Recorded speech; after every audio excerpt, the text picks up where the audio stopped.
Hey, this the man from Brooklyn again. I got something to say. You know, I'm at work here. Just doing a little thing here. But I get, we still got this thing going on that all white folks is racist and law enforcement and all black folks is racist. And I don't know where they get this from.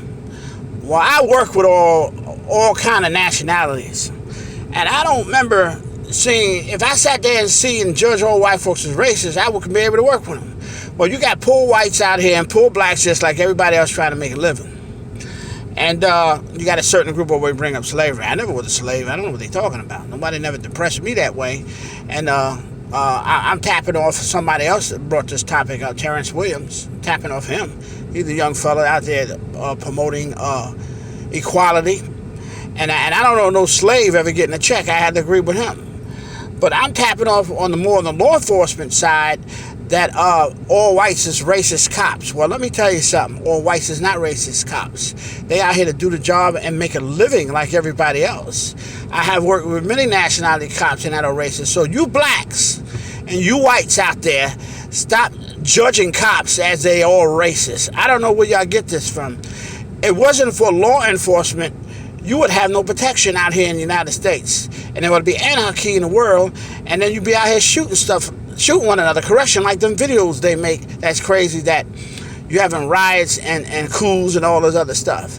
It's getting to be sickening now that all y'all think all whites is racist and all blacks is racist. And I'm tired of the black people talking about the white folks keeping me down. I'm turning 60 years old. Yeah, it was a little depressing for me when I was being raised up in the 80s, in the 90s, but it was never to the point where they stopped me from getting an education. You could go out here and get an education now and get a bachelor's degree or a master's degree. Nobody's not stopping you. There's no white person not stopping you from education. Yeah, it was going on in the 60s and the 50s and the 40s, but these doors wide open. Also, I'm getting tired of folks running around here talking about they can't get a job. You may not be able to get the job you want, but you can get a job. If you got to flip a burger, go flip a burger. You do what you got to do. This stuff's getting real tiring now. You hear the same thing over and over and over again. Take responsibility for yourself and get up and go get a job. Same thing with law enforcement. If you know you're wrong, take your responsibility and take your lumps and go do what you got to do. Stop making excuses for yourself and other people and say, well, this and that, and get this thing going on where you got so much division going on between law enforcement and all this other stuff. It's just a mess. Now, you got these unions down and up in New York City. You can't defend wrong. You're wrong, you're wrong.